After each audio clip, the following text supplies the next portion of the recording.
Hey guys, welcome back to the Custom Gravity Oddcast. Thanks for coming back. Thank you for coming back. We're here to talk some more nerd stuff. Hope you enjoy. Woohoo! Or else. Quick shout out, obviously. Brought to you by Custom Gravity. Go check out our webpage, our Patreon page, add our child book on Instagram. You know the Links will be. links. I'll have links. Quick shout out. Gained some popularity since we started doing this. I wanted to give a shout out to our SoundCloud followers because we are now on audio, not just on YouTube. To Morgan Austin 95, Beth McKinney, Kid Dorwolf 5, Tarashi Keen, and Don Lyles. Thanks for your support, guys and girls. And we apologize if any of those names were mispronounced. Exactly. Or completely butchered. I'm an illustrator. Not a All right, well, with that being said, I guess we should get to the content of the show. Heck yeah, man. So, take us off. Let's start out, as we do every show, I guess starting with last show. Now on. Yeah, we'll start out with new movies, new movie reviews. So this week, I guess technically last week, I saw Arrival, and I saw Fantastic Beasts and Where to Find Them. And I'll be reviewing them right now. So we'll start with Arrival. For those of you who don't know, Arrival is a sci-fi movie that's out right now. Right off the bat, go see it. I loved this movie. What was this movie about? It was about aliens come to Earth. Oh, yeah. And they organize, the governments around the world organize teams to communicate with these aliens to figure out what they want. Obviously, when aliens show up, we don't know what they want. And Amy Adams is a linguist, I guess you call it, of sorts. She knows languages. She's really good with languages, so they say, hey, help us figure this out. And it's really her journey through this. She's trying to communicate with them, and then, of course, the government and the army is just like, oh, my God, we got to blow them up. And then it's a struggle between that, and it's an incredible movie, I have to say. So in this movie, from what I remember of it anyway, she communicates to the aliens by figuring out that they have, like, this screen that they throw. Like the alien does something to this window, and she figures out that kind of like sign language what they're saying. Yeah, I'm not sure if we want to consider that spoilers. Yeah. Well, it's in the. I didn't watch it. Is it in the trailer? Yeah, it's in the trailer. Yeah. So the aliens kind of shoot out. They're like squids. They shoot out this ink, and it makes like circular shapes. Ink blots. And the different shapes that it makes signifies different words in their language, and then the humans try to interpret what that means. Which I thought was really interesting. I thought that was a cool way of doing it. Instead of just going, oh, we have a voice replicator that can interpret any language. Yeah. Yeah, it's very cool. So I'll go general again before I start spoiler talk. I love this movie. I went in not excited, more interested than anything because I heard oh, it's so good, and I did different too. And I didn't know much about it, so I'm like, okay, I guess I'll see it. Yeah. And I loved it. It reminded me of an old episode of The Twilight Zone. And I love the original Twilight Zone. So I'm like, wow, because it's a really slow movie. Mm-hmm. That's what people need to be aware about when they see this, is that it's slow. It's very, very, very smart. The way I could sort of compare and contrast it is this compared to sort of Independence Day. I know people have some sort of torrid love affair with Independence Day. I don't like it all that much because it's dumb and it's loud. Well, the original one... That's what I'm talking about. They're both kind of stupid. Yeah. But some of them, it's like movies like that. It's just it should just be a standalone thing. You know what I mean? Well, the fact that they made a sequel. That's a completely different discussion. Yeah. But back to Arrival. Yeah. So as opposed to Independence Day, which is a big dumb let's blow up the aliens because we don't understand what's happening. This is a very smart movie, very slow, very. So don't take your new girlfriend to see it. Why? It was a boring date, I guess. I don't know. If you're both smart, then you'll like it. It's definitely a conversation starter. That's the cool thing. Is it gets people talking, and it really makes you think about sort of how the human race communicates with itself, and then how would we communicate with an extraterrestrial? Yeah, that's what caught my interest. Yeah. Again, general, no spoilers. It's incredible. It's very smart. If you're into that kind of stuff, if you're sort of the anti-Independence Day of the big dumb alien movies, definitely see Arrival because it's a smart, small alien. Well, just not off subject, but kind of real quick. The thing that really intrigued me about it is that's the thing. We always think that if intelligent life were to come to Earth, it'd be sort of an invasion thing. That's kind of the bad thing about sci-fi is anything that's not part of our team is enemy. Yeah. Our group mentality that we have. But I really like that approach to this one because I had recently listened to a discussion about other civilizations that might exist on planets. if they're intelligent enough to travel to another planet, it's probably because these people have evolved to a stage of peace that doesn't exist here on Earth. So, like, the idea that, like, they've made all this money to travel to it, you know what I mean? They've made all these inventions and technologies and spacecraft that can travel long distances to come see us just to blow them up doesn't really sound, you know what I mean? Like, it doesn't sound right, you know what I mean? So the fact that, like, they took this approach of, like, and that's communication's a first step. And that's why this movie is much smarter. Yeah. So I guess at this point, I'll be getting to spoilers because I'm not sure what you guys will be considering a spoiler, but I do want to talk about some more in-depth. How about this? things. How about what did you like most about the movie? Just the fact that it was so slow. Yeah. And it was just everything just seemed so smart and well thought out about the movie. Made up for the fact that it was slow. The slow part was not a negative for me. Yeah. It's not like, okay, I'm bored, I want to see, like, I just wanted to get going. It's like, I love how it took its time. Every scene was very slow, but very deliberate in what it was doing and what it was trying to say. And again, it's just like Twilight Zone. Like the old Twilight Zone, the one from the 60s, was not a action-packed, fast-paced show. It was very slow, very sci-fi, and it just made you think. Yeah. That's exactly what this movie did. That's cool. It just makes you think. So let's get into spoilers.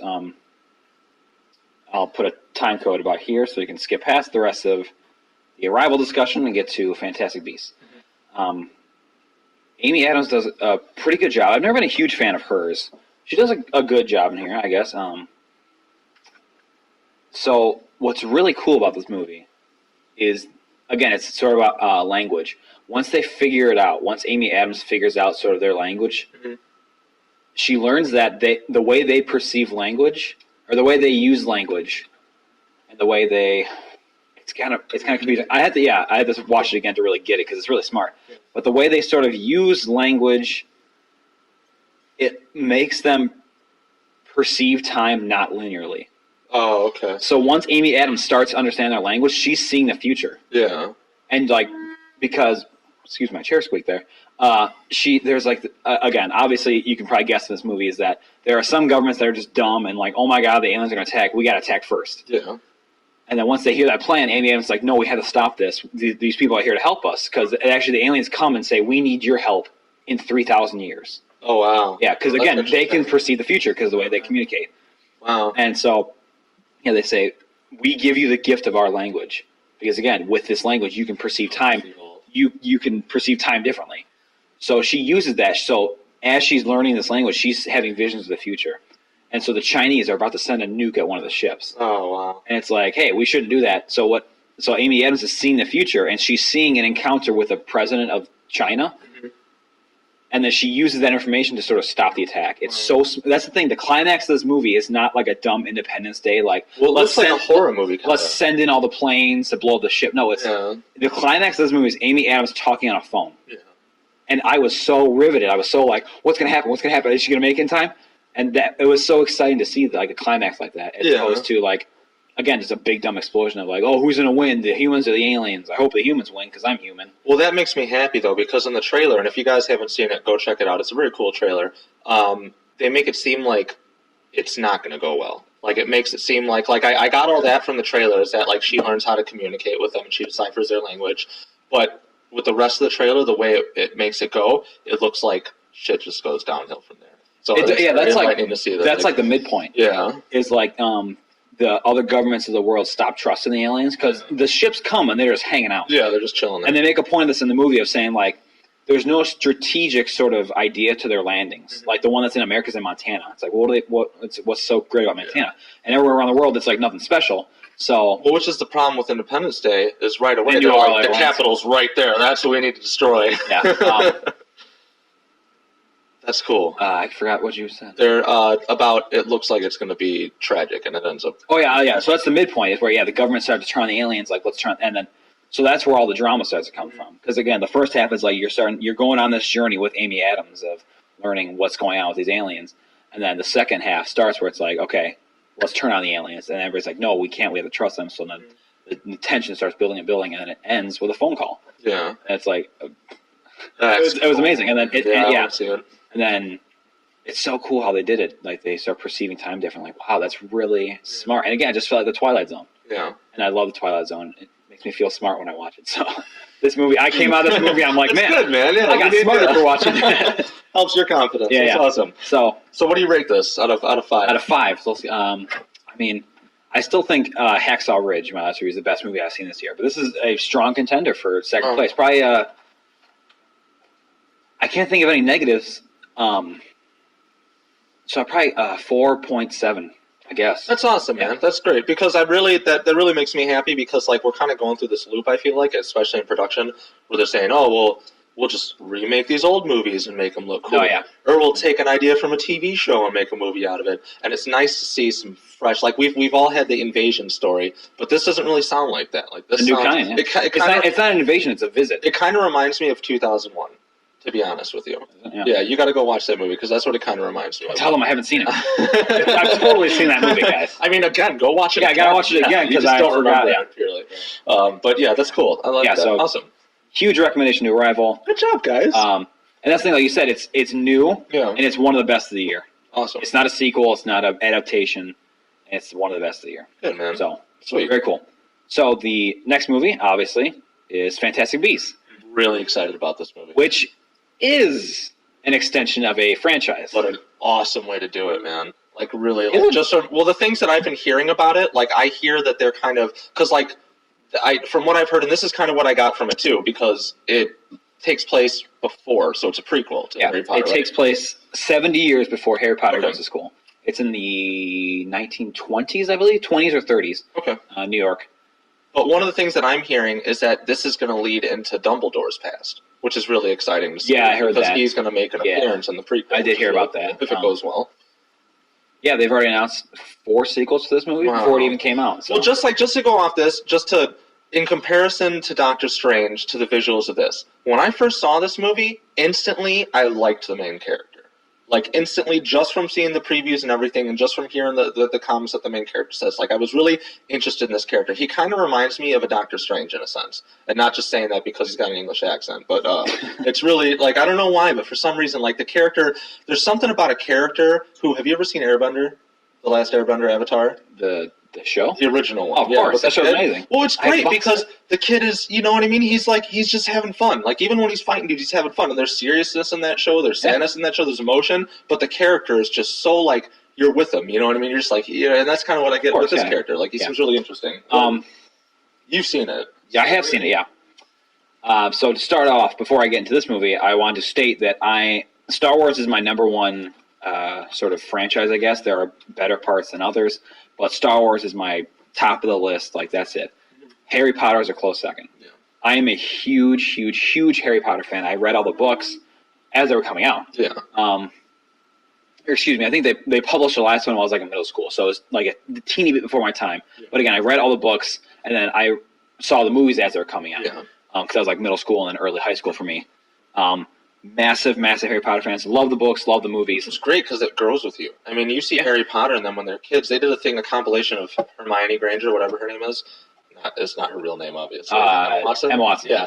And she's from when she first started the movie is to how she looks now. Yeah. And it's like, wow, man, that's really cool because it's like we grew up with these characters. So, like, we're adults and they're adults. You know what I mean? So it's cool to see that process. Yeah. Going back, a huge Harry Potter fan.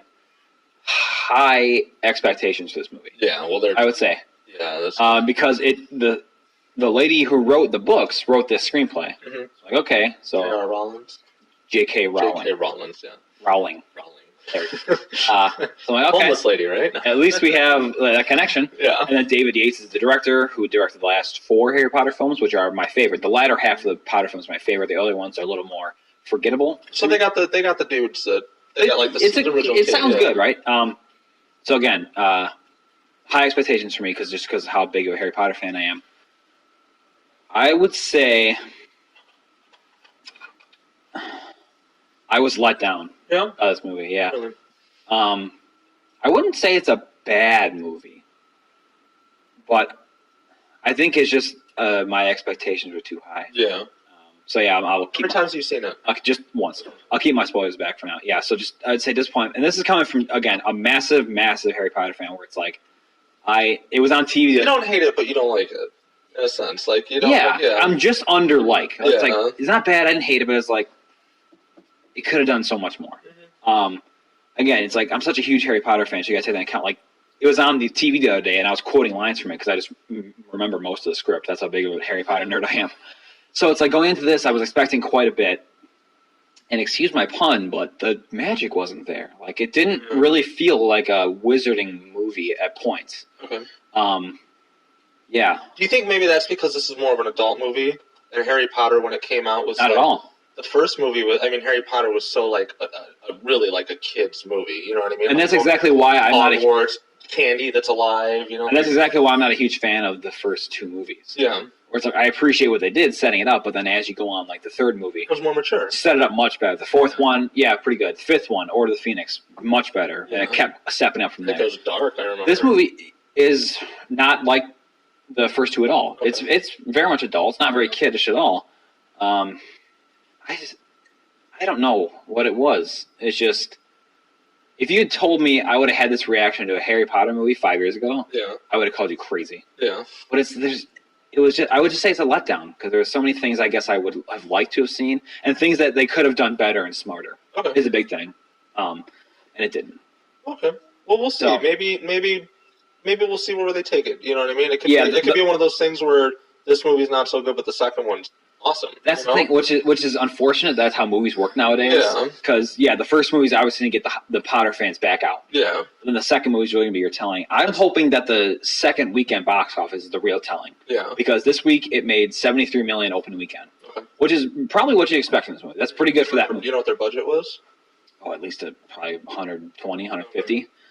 It'll probably make its budget back. I think it did well overseas. Yeah, of course, yeah. So Europe are eating it up. So the real telling will be the second weekend box office because that's going to start taking into account word of mouth, how that's spreading, plus the massive Harry Potter fans like me who are having reactions to it. Do they love it? Do they want to see it again? Do they want to take more people to it? Or they just want to see it again themselves because they just love being in the world again? So this weekend's box office is going to be very telling. So if it's like 60% drop or more, that's scary for this franchise because again, that's not repeat viewings. That's not more fans going to see it. That's not good word of mouth. So if it's like a 40% drop, this movie's right on the right track.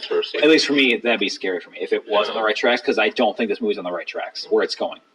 How do you feel the actors did? Just to real quick. So I guess at this point we'll get into spoilers. Yeah. Not that their acting job is spoilery, but just in case spoilers. Here's another time code for the next portion of the show where we're not talking about the main character. Newt Scamander. Yeah. Yes. Okay. So played by Eddie Redmayne. Where does he come from? I know he's got this. I know he's who, what, where, when, and why. So Newt Scamander is the author of the book Fantastic Beasts and Where to Find Them. Okay, and that's the one in Harry Potter they reference to. That's the one they use in school. So that's kind of how they tie the universe cool, together. Though. It is kind of cool. Yeah, that's cool. So the performances are fine. Mm-hmm. Nothing's really a standout. I would say the main character, Newt, played by Eddie Redmayne. Such a cool name, Newt. Newt Scamander. I like that, yeah. So he could have been different and been a lot more effective because he's really. You can kind of see this in the trailers. He kind of avoids eye contact. He's kind of like skittish. He's like that through the entire movie. Okay. Well, that's what I kind of. Have you ever seen Doctor Who? Or not? Yeah, Doctor Who. Yeah. Yeah, I've seen bits of it, but my favorite one, and people who are real, they're gonna get so mad at me if I mess this up. I believe it's the 7th season. The guy who plays in the 7th and the 6th season was my favorite Doctor Who, and I'm sure everybody has different opinions. But that's who he kind of reminded me of, where it seemed like you didn't have to really worry too much about the show because he was going to take you through this journey. You know what I mean? Like, you knew that, but it wasn't stupid. Like, it wasn't like in a movie where something bad happens and the main character comes back and you're like, oh, I totally saw that coming away. Like, it's fun, you know what I mean? Like, it doesn't ruin it for you where you dislike it. Like, it's really enjoyable. But he does that where it's not like he has conversations, but it's not like me and you, how we talk and we make eye contact. Like, he's leading everybody in the universe along with him. You know what I mean? Sort of thing. That's not how he's like. No. He's very much a loner. Again, very skittish. He avoids eye contact. I would say if I had more time with this character, I would probably guess that he's just awkward in most social situations. He's more of an animal guy. Okay. So, totally. And it wears on It wore on me Okay. throughout this movie because it's like every interaction, he's awkward. He avoids eye contact, and he's kind of like doing this weird like twitch thing because he doesn't want to make eye contact. He's always like, he's like looking away, and it's like it gets to a point where it looks like he has like a disorder. Okay. Which is nothing wrong with that. I mean, if you have a sort of mental or social disorder, I'm not saying you can't be the star of a movie, but it's like wrong with that. No. it's like it's hard to carry a movie like that. Yeah. Well, not only that, like, it's hard to follow a main character through such a fantastical, magical journey when like he can't interact with people. Yeah. You want to? Does he have confidence? I don't even know. Yeah. Like he does when he's chasing the animals, I guess. But when people come along, he's always like, "Oops, sorry." He's like bumping into people, and he's kind of bumbling. Yeah. And it would have been kind of nice to see because he obviously you see in the trailers he gets involved with people in this movie. Yeah. Well, in the trailers it looks like that's why I think I made the connection to Doctor Who because like there's the one scene where he hops out of the suitcase. He's like, what I found really weird was being a screenwriter myself, knowing a lot about writing. I'm not trying to sound like a braggy douche, but I've studied this for a long time, and I feel like I know certain things. So I found a lot of like first-time writers' mistakes. okay. Meaning, I sort of saw like certain plot points coming. I saw certain reveals coming, and I saw certain plot points out of place. And I thought, wow, this is weird. Yeah. The movie has pacing issues as well. It can get going, and then it stops for a minute. It can get going again, and then, just a lot of things of like... I was wondering throughout this movie was... Because, it's J.K. Rowling who wrote the books, and I think this is her first screenplay ever. And that's the thing is, like, I could tell. Yeah. Because, again, it's like first-time writer's mistakes. Yeah, it's a lot different when you're reading something. Yeah, writing a book and writing a movie are very different things. And that's another main thing is, like, some of the interactions between people seem very out of a book versus out of a movie. Mm-hmm. Because those interactions can work in a book because it's a little more fictionalized, I guess if you want to call it. You're thinking of how it looks as you're reading it. Yeah. I guess it just goes to the sort of larger principle of things read better than they can sound and vice versa. Yeah. So, there's some interactions and some like romantic interactions where I'm like, this seems like it should be in a book. It's like on screen. And I'm thinking like, why? I don't know why she didn't have a co-writer on this. Yeah. And I'm wondering if she had an editor. It doesn't seem like it. Because again, these are like kind of, I don't mean to be offensive towards her. I doubt she's watching, but it's like, rookie mistakes. Okay. And I was like, wow. For putting this much risk on this movie, you go with like a first-time untested screenwriter. Well, she has a big name now. I guess, but it's like still. But look at George Lucas in the prequels. You know what I mean? That's probably like the same mistake you can contribute to that. I can make the same argument for him too, where it's like he didn't do things right either. Yeah. So. We'll see where it goes. Yeah, I guess. Yeah, it'll be interesting to see how this evolves. Yeah, which is unfortunate. Yeah. I wish it was something more than it was. Yeah. There's one major reveal, again, this is spoilers, which was broadcast a mile away. Mm-hmm. Because the movie opens on the scene of like 5 wizards just getting like blown away by something. Mm-hmm. And then there's a shot of a guy, the camera is behind the guy, so you see the back of his head. Mm-hmm. And he's walking, and he's got this haircut where it's like long on top and it's slicked back, and the sides are shaved. Yeah. And it's like bleach blonde. And then it cuts to a new scene, and it's that same shot, the same hairdo, but black hair. So then I thought, okay, me using my filmmaker brain, I'm thinking, okay, this is the same guy. Yeah. He just changed his hair color, and he's in a new place. And then it turns out in the end that, it's the same guy. He's disguising himself as Colin Farrell. Okay. And I'm like, I knew this. Yeah. They gave it because of the way it was shot. It was like telecasting or broadcasting. I don't know where telecasting. Like broadcasting that, hey, artistically, we're making this because it's the same guy. Yeah. But then, like throughout the movie, you're supposed to be fooled. Yeah. And like at the end, you're supposed to be shocked. Like whoa! I'm like, as soon as the reveal was made, I was like, did nobody know? Like I knew this. Mm-hmm. Well, that's kind of my problem with trailers in general. Is not you see that with comedy movies, they always give away the best jokes. Yeah. Well, I've noticed in a lot of movies too, especially action movies, if you pay attention to the trailer, you'll see the ending of the movie. Almost Yeah, in most of the every time. trailer you see, you'll see the ending of the movie. Yeah, You know what I mean? most of the time. And like, yeah, I really like that. Kind of ruins it for me sometimes too. You know, it's like, why? Like, there's things when you watch a movie that, like you said, are supposed to be this big reveal and this, you know what I mean, clever thing that they put in the movie, but then they wasted it all in the preview, so it doesn't hit as good as it should have. And that's depressing. Yeah. So Sure. I guess I'll wrap it up here. Mm-hmm. We'll see how it goes. They're also not wrapping it up. Are they making references to people from the Harry Potter universe? Like the well, the big reveal, the bad guy is Grindelwald. Okay. The name's not familiar to you. He's kind of in the legends of Harry Potter. So yeah, there's that. But that's about it. Obviously, Newt Scamander being the book writer. But that's about it. And they mentioned Dumbledore. Yeah, which is a really cool reference. I was like, oh, hey. They did confirm that he's homosexual, so that's going to be interesting to see. But I'm just saying, like, that's going to be interesting to see, you know, because he's obviously going to be in the next one. Yeah, I think he is. But it's going to be interesting to see because, like, why would they make that a point to say if they weren't going to do something with it, which would be cool, you know what I mean? Well, so like, see, if you want my real opinion, that's a whole political thing, but I'm not getting into that. You think they just It's anyway because nothing wrong with it. No, there isn't. But the thing is, it doesn't affect anything. Yeah, like, what's so important about like, it? Yeah, exactly. Like, okay, it's not like something that needs to he's gay, so yeah.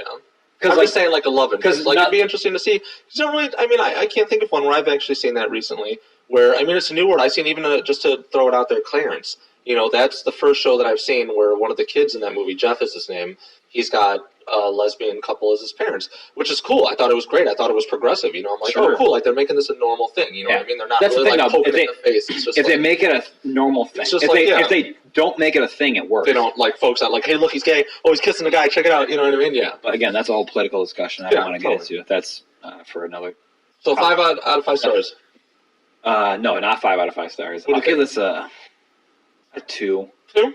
Yeah, at this point, I'll give it a 2 because there are things about it I do like. Yeah. The magic's fun.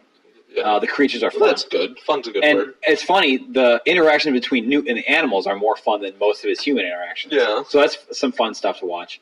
But yeah, and the ending, they fight a giant cloud. Oh. And I'm like, Harry Potter should be better than this. They should be a lot smarter than this. Yeah. But again, we're running a little over on time in this section, so. Okay. Actually, what else do we have to talk about? We're going to go to Sausage Party from this. Okay. You want to do a quick review on that?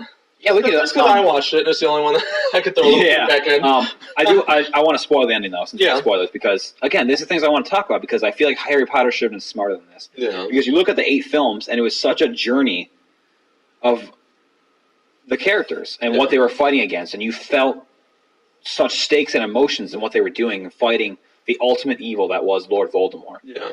You know, and then in this movie, they throw a villain together that's like this giant black cloud that's stuck in a kid, and it's like they don't spend nearly enough time with it. I don't know what it is. Yeah. They explain it like twice in the movie, but it doesn't make sense either time. And then at the end, the last 20 minutes of the movie are just this cloud tearing apart New York City, and then it ends, and then like the cloud kind of like dissipates, and then it's just like over, and I'm like, what? Yeah. Like I felt like a Independence Day movie. Wanting more. Yeah, I'm like, this should have been smarter. Hopefully it's just because it's new and people have, you know what I mean, high expectations from the Harry Potter movie. Hopefully that, I mean, in a way you kind of have to respect it because they're trying something new. You know what I mean? They're trying to take a universe that everybody loves. But they could have been smarter with it. Yeah, I agree. They could have been smarter. Yeah. Which is a shame. Things, yeah. Because I'll equate it to... Are you interested in seeing what happens next? Are you interested I'll see it, yeah, because I see all the stuff. Well, I'll equate it to sort of the Star Wars and then the Star Wars Holiday Special. Oh, I just found out about that recently. You haven't heard about that? No. Yeah. Well, he's apparently I don't know if it's true, but he's looking for every copy of it. He wants to destroy it. It'll never happen, though. I just bought a copy at C2E2. Chewbacca, I heard there's Chewbacca's family. Son, they go to his family and this like dialogue, like just Wookiees talking. Yeah, there's no subtitles in it. Anyway, so I'll sort of equate to that in the fact that I have to watch that. We'll talk about that next time. I own that. We can watch that. You do? Yeah. So I'll equate to that in the fact that, so Star Wars came out in 77, and then they made the holiday special for 78. Yeah. They made it because the Star Wars product, the Star Wars brand was so hot, they wanted to churn out more product. Yeah. So that's why the holiday special was made. That I saw that a little bit in this because of the quality level. Whereas, because there's been... Trying to crank those gears. Yeah, I want to say 2012 was Deathly Hallows Part 2. So it's been, I want to say maybe even earlier, 11, I don't remember. But so it's been a couple of years since the last Harry Potter movie. So they've had time to get this going, but then this movie seemed rushed. Yeah. Like they wanted to get that product out. Like, oh, let's keep the Harry Potter brand going. Mm-hmm. And well, but like you said, they've had time. I mean, I don't know the involvement. But that's the thing. The quality, the quality level doesn't justify the amount of time they had. Because it has been a lot. I think the last time I saw both of them back to back in the outdoor theater, and Leo, that was 6 years ago. Leo was a baby. Yeah. So, yeah, it's a disappointment. So yeah, it should have. Again, with the amount of time they have, it's not like they had to rush. Yeah. So 2 out of 5 stars, I guess. Okay. All right. I can't give anything better. Wish I could. Sad. That's okay. Maybe we'll hopefully be hopeful. Yeah. Be optimistic. Hopefully the second one will be better. That's how I was with Terminator. I didn't like Terminator the first one, but then the second one was my favorite one. I actually saw the second one first, and then saw the first one. I was like, this is shit compared to that one. Yeah. So I mean, it's some movies just have that effect, man. Maybe hopefully they'll take feedback. That's like Deadpool. I'm really like on the fence with the second one because like I'm excited with the new directors that they have. We talked about it in our last podcast. Go check it out. It's been confirmed that the John Wick director is. He is doing it? Yeah. Awesome. Cool. So David Leitch, I believe, isn't it? Yeah, David. Yeah, I'm excited for that. But at the same time, it's like, hey, man, this was something special. So hopefully they treat it like that instead of just giving fans what they want, because fans don't always know what they want. You know what I mean? Like it's a shitty thing to say, but it's like kids. It's like the old saying, kids don't know what's best for them. It's kind of like fans. You know what I mean? I guess. Sometimes people, they just want a sequel because they want more of this universe, but some things just, like you said, need time and planning. And it depends, but I think this version will come out really good. Yeah. Okay, well, awesome, man. Well, we'll see. But yeah, Sausage Party. So I'm a little late on that. I just saw it. So we talk new movies, let's talk old movies. I didn't have any interest in seeing this movie. I'll admit it right off the bat. I'm not a real big Seth Rogen fan. I didn't have any interest in it, really. Yeah. I like Seth Rogen. Yeah, he's funny. He's fine. Yeah. But I was like, okay, an animated R-rated, sure, I saw it. Well, it just didn't, and I know you're not supposed to think about movies, but it kind of like, I do think about stuff like that, and it bothered me. And this is totally dumb, so people are probably like hate fucking the shit out of me right now. Whoever watches this, but like I don't like. Okay, well, the whole thing in the movie was, and spoilers if you haven't seen it by now. But so at this point, you should have seen it. Yeah, it's all based on religion. Each different food group has their own religion. They believe that when they leave the store, some greater purpose is going to be made for them. Kind of heaven, yeah. Yeah. So, but what bothers me is the majority of them are dead animals. So it's like the dude's a sausage. He's a hot dog. Yeah. The main character, and it's like oh yeah, when I leave, I'm gonna this and that. And then they find out they end up getting eaten, and it's like, well, hey, newsflash, you're already dead meat. Like you've already died. You know what I mean? So it's like I didn't really care about the science behind it. Yeah, exactly. But like I said, stuff like that, like it's so stupid and minimal. But like that, like bothered me for whatever reason. But then I come to find out throughout the movie that it's like not just food, it's everything. So like that's cool because there's theories of people that believe that like everything has a soul. You know what I mean? Like this table has a soul, a car has a soul. So like it's cool now that I know the plot of the story, it makes sense. You know what I mean? It's good for that story, at least enough to watch it. I didn't think that smart about it. Yeah, see, that's maybe I just overthought it. It's just not supposed to be thought about. Yeah. But generally, I really liked it, actually. I actually really liked it. Like I said, I went into it not planning on liking it at all. It didn't seem enjoyable to me. But I mean, it was really funny. Like I laughed a lot. It kept me interested throughout the story. I didn't know where the characters were to go. Definitely not the greatest movie of the year, but for just to sit down and just not think about movie, it was fun. I liked it. It was enjoyable, especially the end of it.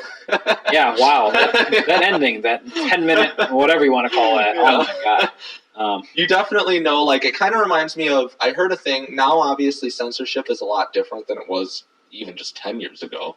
But like Team America, for example. Oh, that movie.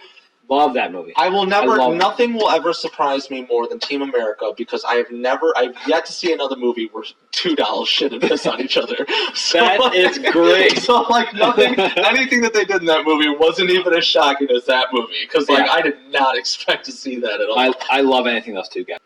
Obviously, this is like produced by all the cast that was in it and stuff like that. So I don't think they had that problem with like a corporate entity, editing and stuff and censoring everything. But it was like at the end, just pretty much like, hey, let's just we took this people on a ride. Let's just like I don't know what give them just crazy shit. I don't know what that ending was. Yeah. But it was enjoyable. I saw this movie when it came out in theaters. Mm-hmm. Yeah, kind of same thing. It was just like I'll see it, I guess. Not too excited about it, and I liked it. Not the greatest comedy I've ever seen.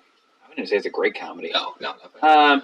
It's all right. I don't even think like we'll skip the 5 stars thing on this just because like there's really no way to rate it. You know, you either like it or you don't. It was kind of a weirdly paced movie, and it kind of hung on the cliche of like swears, just like oh look, animated food is swearing. Goofy. Like, oh look, he's smoking pot. How funny. Yeah. It's kind of like okay. Kazoo. Yeah, I'm like whatever. Yeah. So I guess I liked it for what it was worth, but it wasn't worth much. So I guess it's what I liked about it is the fact that I didn't know where the story was going to go. You know what I mean? Like, it really was, just going into it, like, I was like, how are they going to bring this full circle? I really liked how they did, the bath salt. The bath salt was what opened up the dimension because the foods live in a different dimension than the people do. Yeah. And then when the guy did the bath salt, they were able to see the food. Yeah. And it was kind of like, it was really a cool, just easy way to just throw it in there. No explanation needed whatsoever, just something to pull the whole story together, you know, and I thought that was funny how they did that. I would have chosen something different, probably like DMT, like an actual psychoactive. When they said bath salt, I thought people were going to start eating each other. So like, I thought they were going to start eating the food. Yeah. So, but it was really funny to see that like they threw it in that way, and you know exactly. Don't be like I didn't throw too much thought into this thing, 'cause it's really not one of those movies. Yeah. So I mean, I guess that's all. Yeah, it's fun. fine. If you just want a fun dumb movie to watch, go see it, man. It's definitely a dumb movie. Yeah, it's just certainly a dumb movie. It's very interesting. Like, I mean, even the whole thing, like, he's a hot dog and she's a bun. You know what I mean? The taco, the Mexican girl's a taco. Oh, man, yeah. Like, it's just... Yeah, that seems amazing. All right. Yeah, I guess we'll move on from there. Move on from there. Okay, so just another movie I'm interested in seeing. How do you feel about the Power Movies trailer? The Power Rangers movie. What? The Power movie trailer. The Power Rangers. Yeah. Sure. Yeah, were you a big Power Ranger fan as a kid? No. I was. My older sister kind of was. Yeah. I think she liked being the Pink Ranger or something. She had every girl did. Yeah. Yeah. Yellow? Maybe it was yellow. I don't remember. But yeah, I saw the trailer and it was like, okay, this looks like Chronicle. Mm-hmm. Yeah, kind of. I'll see it. I think it's getting, a lot of people are mad. Which is funny because Max Landis, who wrote Chronicle, wrote a draft of the script. Wow. He's also the one that did the Fantastic Four movie that didn't turn out so good, right? No. No? That was his director from Chronicle, Josh Trank. Oh, so the director did. There's a little bit of connection there, but yeah. But first of all, one of the things I noticed people are saying, which I think is the reason why I liked this trailer so much, is people are mad because of the way the suits work. Well, like the way, like, how remember, it like, morphs on them, and like, that's, dude, I thought that was awesome, man. It always bothered me in the show that this highly advanced alien race comes to Earth that gives you the ability to, morph in a suit, and you got these cheesy fucking spandex on. You jump on a frame, and you jump back in frame, you got a spandex. Cheesy pajama, yeah. So I thought, I mean, the suits are fine for me. Yeah, exactly. If you're going to have, it made sense to me. I was like, if you're going to do it, and you're going to fight, you need some armor. Creator, yeah, but it made sense that, like, they morph. The whole thing of their morphers is they morph. Their suits aren't like a piece of clothing. Like you see the dude in the background pulling up his spandex and putting his boots on. It's supposed to just genetically appear on their skin. And I thought that was a cool way to do it, man, you don't need any explanation. Like, that's what a morpher would do. Sure. So that was really, I'm excited for it. It kind of looks to me like a more serious version of The Breakfast Club.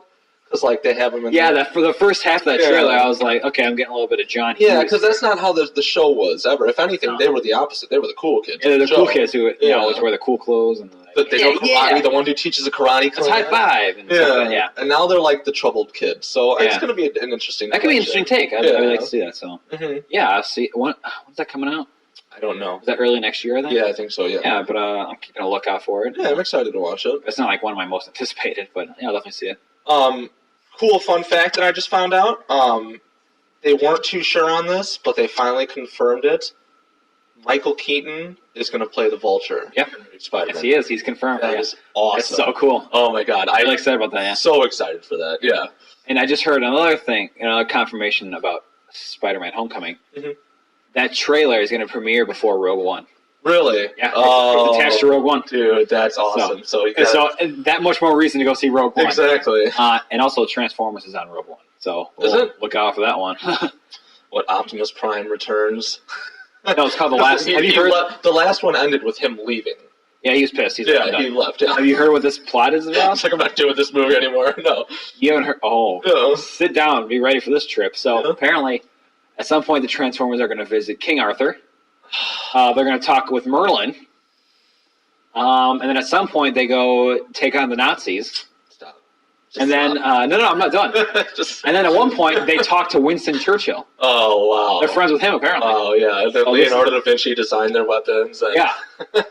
And then... wow, Winston Churchill. Why Winston Churchill? Because Nazis, World War II. I don't know. Yeah, this movie's everywhere, so... Yeah, I'm not excited about that at all. I personally think they should have left it at the third one. The third one was a perfect way to end the movies. I didn't mind the third one. I liked the third one. Yeah, I thought it was a great way to end the series, and then the next thing you know, they're bringing in Grimshaw and the dinosaurs and all this other shit. Yeah. It's not Megatron anymore. Now it's Galvatron. Well, do you know the history of the Transformers? Because Galvatron is a real thing. Oh, he is? I didn't know that. Yeah, Megatron dies. Okay. And he's reborn as Galvatron. Okay. But that was made. It was much better in the cartoon than it was in the movie. That movie didn't sit well with me at all, and it wasn't because of what's his name, Mark Wahlberg. Every time I think of Mark Wahlberg, I think go on YouTube and check out Sharky Wahlberg. Every time I think of Mark Wahlberg, I think of the stupid shark skit. But besides that, I like Mark Wahlberg, so he didn't bother me. The movie in general, I didn't like the storyline. It wasn't, it just wasn't. Well, it was bloated. The special effects were pretty bad, and it was just another Michael Bay special effects orgy. I can't tell what's happening on Explosions. screen. I'm getting sick. I'm getting physically sick. The second one did that for me. The second one's terrible. Was so much CGI, I literally could not follow that whole movie, man. Yeah. It was just a nightmare. Yeah, the second one's really bad. I'm not a huge fan of the first one. I know people say the first one's their favorite. I don't love the first one. I like the third one. I think the third one's one, my favorite one. Yeah. It was really smart how they tied in with the moon. Yeah. Kind of stuff. That was fun. Yeah, it was cool. It's interesting. For what it was, I suppose. Megatron goes to this whole stage where he's not the badass anymore, and he has to he has a character arc. Yeah, dude. That was cool, wasn't it? Yeah, you actually you see this character change. He's not just the Decepticon. That's something different for a Transformers movie, huh? Yeah, that was very interesting to see. Even Optimus. I mean, the whole first scene of that movie, he dies. So it's it's cool to see because remember he dies and they have to recharge the spark. That's the third one, isn't it? No. Optimus Prime doesn't die. Sentinel Prime. Remember the new guy, the guy they found on the moon? Oh yeah. But he ends up being the bad guy. Yeah. Which is spoilers. If you haven't seen it by now. Which I don't think that's how it happened in the series because wasn't he the good guy? Sentinel Prime. Yeah. There's probably a bunch of Prime. I don't know. There's a whole bunch of stuff. But yeah, so that's exciting to see, man. Go check out Rogue One. Yeah, a bunch of cool trailers. If not for the movie, for the trailers. Yeah. All right, awesome, man. Well, some great stuff. I'm really excited. Yeah. Spider-Man: Homecoming sounds so fun to me. Yeah. Just the fact that I'm really excited. It's Spider-Man. It really sounds like a Spider-Man movie. It only took him 6 movies, but he's not 35 years old anymore. Yeah, it's going to be great. Which, I was watching the old ones, and they are enjoyable movies. You take out Tobey Maguire and James Franco, and those movies are beautiful. Yeah. All right, so moving on from there. Let's go to... You want to go to books? Sure. You want to save that for the end? Like comics, you mean? Yeah. I don't know what else you got. I got video games. Let's talk video games. Video games? We do book plugs at the end. Okay, so video games, I don't know how big you are a fan of this, but it's coming down to December, which I believe is the release date on it. Correct me if I'm wrong, but I am really excited for Kingdom Hearts 3. I do not know about that. Kingdom Hearts, it was... well, I know what it is, but I mean, I don't know when it's released or anything. I don't follow that stuff. So. Okay, well, I'm pretty sure it's December. But they had... So the last one ended with, if you found all the secrets... Because so for people that don't know, Kingdom Hearts is a game where it's Disney and Final Fantasy combined. So they took the universes. I think it was mainly based off of... The first one had the newer characters at the time. I forget the what generation that was, because Final Fantasy goes... You know what I mean? They have different generations and timelines. But Kingdom Hearts 2 generally focused around Final Fantasy 7, which was my favorite Final Fantasy because that's the one that included Cloud and Sephiroth. Which one? Final Fantasy 107? 7, just 7. Oh. Just 7. My favorite's 290. Okay, yeah. There's so many of those games. I can't keep track. Well, the new one looks stupid. Look up Conan O'Brien's review of the new Final Fantasy 7, and I guarantee you it's enough to never play this game. Oh, is that thing where what's it called? Clueless Game or whatever? It looks so Is that what you're talking about? Well, he gets for whatever reason, people ask him to review their games. Yeah, not because they care about his actual expert opinion, just because they want Conan O'Brien to review their games. Yeah, well, because I've seen he has a series of videos on his channel where he plays video games with celebrities. Yeah. And they don't know what they're doing. Yeah, and the last one he did it with who's the guy who plays the Hobbit? Elijah Wood. Elijah Wood. He does it with Elijah Wood. So go watch that. It's great. It's gold. But yeah, so the number 2 of Kingdom Hearts was focused around the storyline of Final Fantasy VII, which, like I said, was my favorite storyline. So I was really into that one. And at the end of it, if you found all the secrets and everything, they gave you a little insight to what's to come. And I mean, this was well over 10 years ago, so plenty of time for people to, you know what I mean, they're finally ready for it. Yeah. And it ended with the Keyblade Wars, and that's all it said. Is it gave some really cool intro, made it look like it was more in like, because the Kingdom Hearts games, you went through dimensions, so you went through the different dimensions of the Disney world. So like, Lion King had its own dimension that you traveled through, but they have a machine that takes them to these different dimensions. Okay.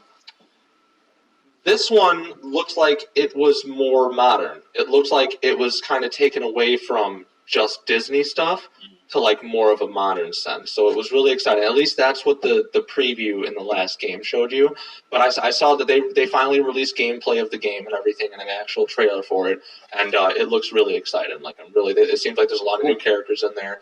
Now, are those narrative games or are those keep going. Are those narrative games or are they like fighting games? They're a bit of both. So they're kind of it's because the way I always saw it looked like Mortal Kombat. There's levels. There's a storyline. It's kind of a crossover between RPG, but not really. You know what I mean? Like there's decisions that you can make that like it doesn't like some decisions impact the story. Like the story won't be different, but you can miss out on stuff if you don't do it then. You know what I mean? Sort of thing. So like there's stuff in the game that if you don't take it upon the time to explore it and you go further on with the storyline, you can completely miss out on it. So they're kind of RPG, not really. But yeah, there's combats, there's battles. You're Sora, he's the Keyblade wielder, which opens up the doors into these different worlds. That's what the Keyblade does, is it unlocks the door to these different worlds. Goofy, he's your knight, so he's like your defense, and you can switch off between characters. You don't just have to play Sora the main character. I would say done. Yeah, so Goofy's your knight, his is defense, and then Donald's the mage, and he's magic and stuff like that. So like if you've ever played a Final Fantasy game, that's how Final Fantasy games are, is you get these different characters with different aspects. So that's kind of what they're playing with, and of course it's Disney too, so they want their people to be you know, Mickey's the king of it all. You know, so, but I'm really excited for it. So, December, I want to say December 27th. Don't quote me on that, but I'm pretty sure. That sounds stupid because they probably want to do it before Christmas. Yeah.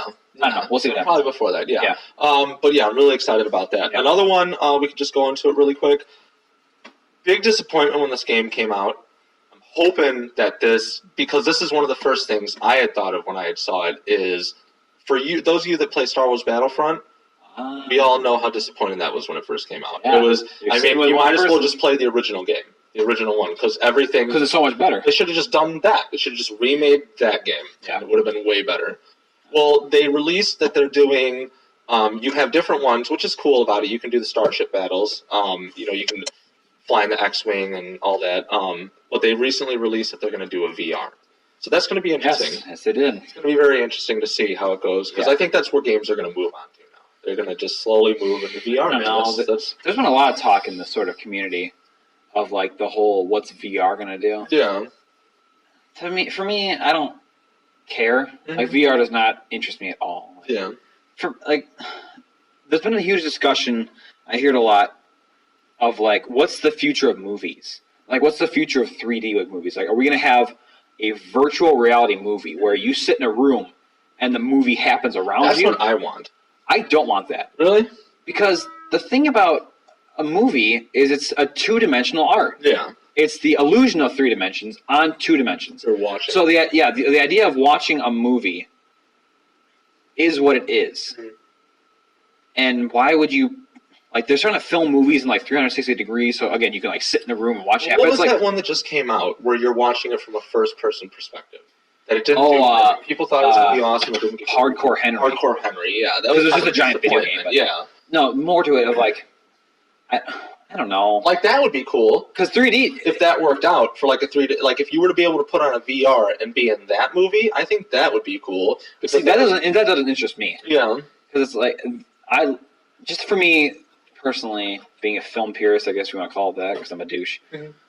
The idea of watching a movie 2-dimensional with the illusion of 3 dimensions is how you should perceive film. Yeah. It shouldn't be a goddamn roller coaster ride. If you want 3 dimensions, go out of your house and live in 3 dimensions. Well, see, but that's the cool thing, though, too, is because now they have things where Six Flags has a virtual reality roller coaster, which is interesting. Why? No, go on a roller coaster. But see, that's cool, though, man, because now instead of just being on a roller coaster, you're in a fucking spaceship shooting monsters and shit. Like Play a video game. Yeah, but I mean, it's cool. It's at least I'm interested to see where it evolves. I guess it's kind of like back in the day when they had black and white films, silent films, and then they introduced talkies, and they were like, talkies are never gonna catch on, man. There's no art to it. People don't want to hear what the people are saying. They want to believe it for themselves, you know. And it's like, see, here's the argument for that.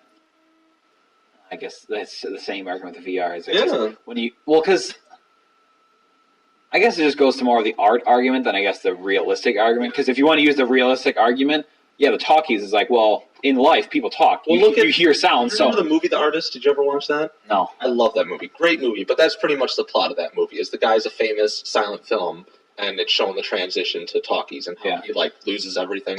Yes, but it's like, I think that evolution in the art form of cinema was necessary because we've done so much of that technology of sound, whereas virtual reality, I don't think has a place in narrative storytelling. Because that's the thing is with cinema, it's story. Keep it out of movies. Yeah, that's the thing with cinema and film. It should be storytelling, not like an experience. Yeah. I guess not like an adventure you go on.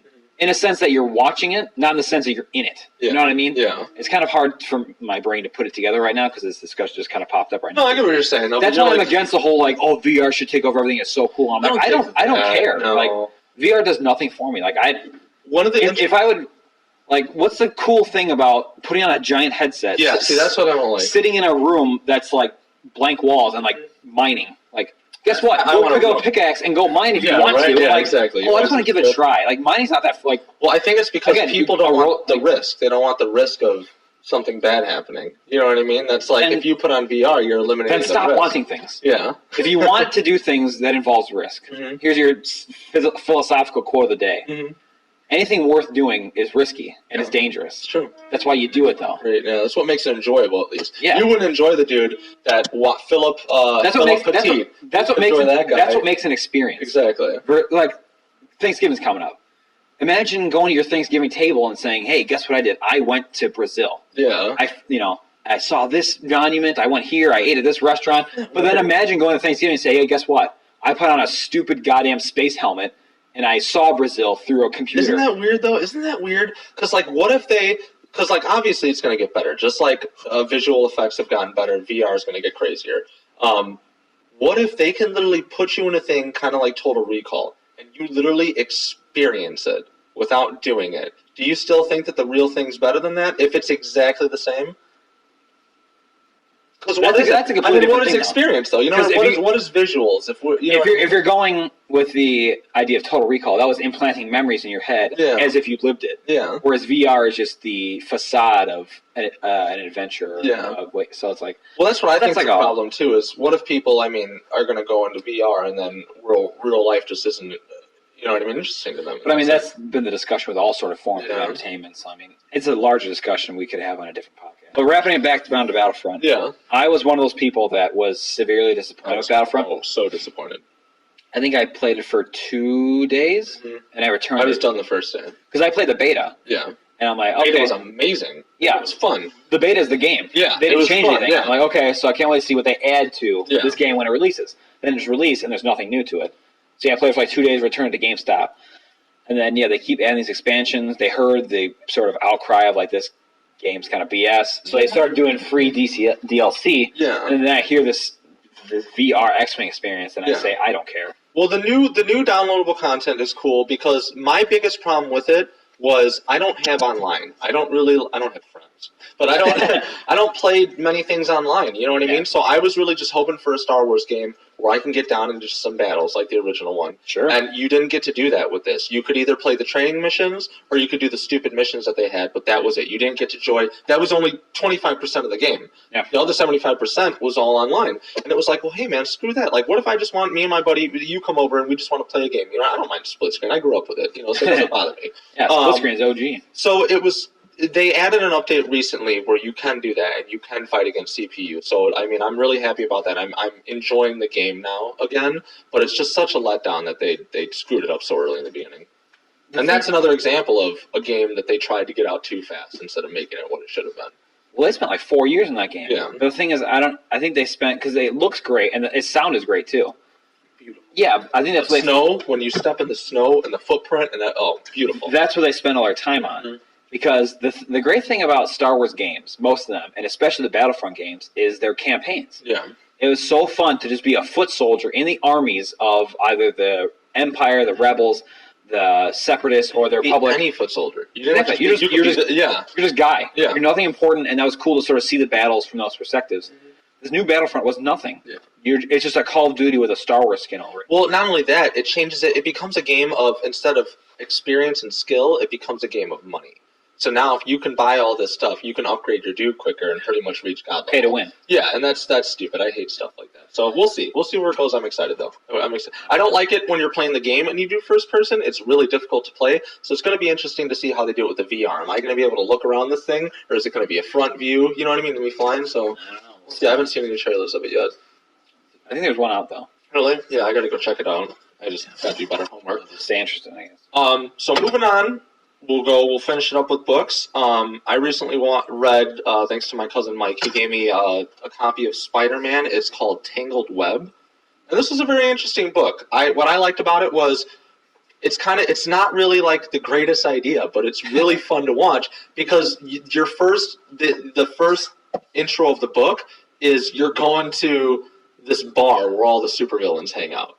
So like there's Whirlwind there playing pool with Mr. Hyde and stuff like that, you know what I mean? And like so it's kind of just like just a stupid thing, you know, where villains, this is where they go when they're not committing crimes. They're drinking and talking about how much they hate Spider-Man. Yeah. So you're hearing stories from every villain's perspective, and then finally the main character that you follow through the story is this dude, and he kind of looks like Dick Tracy. He's got the hat on and he's got the overcoat and stuff, and then they reveal later that, you know, after everybody's telling their stories and how Spider-Man fucked him up, he goes, well, you know, I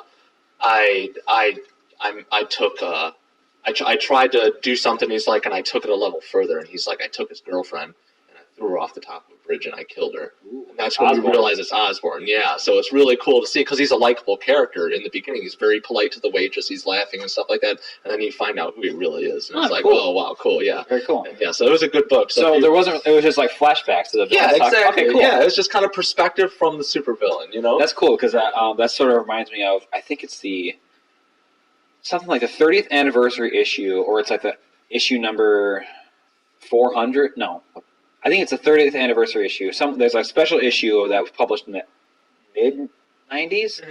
Mm-hmm. There's like a big anniversary thing. There was a cool cover and everything. And Stan Lee wrote a book. He wrote a small book in the larger book, and it was like something about remembering Gwen. Oh, yeah. And Peter Parker is looking through like boxes and he finds a picture of Gwen and it's just reminiscing. Yeah. He's just remembering all the memories he had with Gwen and it's so beautiful. That's cool. And it's like, that was one of the best Spider-Man stories I've ever read. And he's not punching anybody. He's not making any jokes. He's just remembering Gwen so fondly and saying like how much he was in love with her. Making this character more human. Yeah, it's an amazing story. That's awesome, man. It sounds funny. I'll look at it. Yeah, definitely. Tangled Web. Yeah, you got to read it. Sounds funny. Great book, I mean, yeah. All right, so let's move on to my comics. Yeah, now we'll do some comics recommendation. Jarrett goes, so for all of you that don't know, and none of you know, unless you're friends of us, Jarrett has comics that he has waiting for him at the comic book store. He pre-orders these ahead of time, and then you get a big stack when they come in. So that's let's right. See what your stack and my is. pull list, so this week, there's really only one book I can recommend from this week. Mm-hmm. And that would be this one right here, Wonder Woman. Now this series you have to get on. Beautiful art, by the way. Yeah, so the art's done by Liam Sharp, and I was telling him this earlier. This is the most beautiful Wonder Woman I've seen since George Perez, which is 35 years old at this point. Liam Sharp's art's amazing. It's written so well. This is the best written Wonder Woman in a while because, as you heard if you listened to our first podcast, I don't think people are getting Wonder Woman right nowadays anymore. They write her as pretty much the opposite of what she used to be. This is getting that 100% correct. This is the Wonder Woman that we know from, George Perez's run, even back to the 40s maybe when she was fighting for peace. So I can't recommend enough. This is issue 11. what's doing a really cool thing is so every other issue is the main story, so sort of the now in time, and then so that's the odd number, so 1, 3, 5, 7, 9, and then 11. The even number issues 2, 4, 6, 8 are redoing, are sort of retelling her origin, and they're retelling their origin beautifully. And the art by that is done by Nicholas Scott, who is drawing Wonder Woman amazing on that one as well. So yeah, definitely check out the new DC Rebirth Wonder Woman. It's incredible. Yeah, so that's the only one I can recommend for my pull list this week. The rest of them are kind of like I'm waning on them. But this one didn't come out this week, but it's just a series I've got to pimp again. Saga. So if you guys know anything about comics, you've probably heard about Saga at this point. It's the story published by Image Comics, written by Brian K. Vaughan, drawn by Fiona Staples. It's been one of my favorite comics of the recent years. Like, you always hear these indie series, and you don't know which one you got to jump on. This is the perfect one to jump on. But issue 1, don't start in the middle of it because you want to start from issue 1, absolutely. It is such a fun read. Again, these are the trade paperbacks I'm reading. These are single issues, so I'm going through. It's a book. Yeah, I think this is the first 6 or 7. Each book collects about 6 or 7. I'm going through them like that. Yeah. Like in under an hour, I'll read 7 issues, and I gotta get the next volume. I just bought the next 2 volumes because I want to catch up as fast as I can. So for this week, I recommend Wonder Woman and Saga. Beautiful. Awesome. Thanks for tuning in with us, guys. I guess that'll be it. Yeah, we got nothing else to talk about. So this has been our hour-long spiel. We hope you enjoy it. Yeah, so I hope we see you guys next time. Definitely check out the book, patreon.com/earthchild. We'll put a link about here. Check out our social medias at earthchildbook. See what we're doing. We're posting stuff about the book all the time. Keep you updated on what's going on with that. And I think that's it. So we'll talk to you guys later. Thanks for listening. Good seeing you guys. See you later.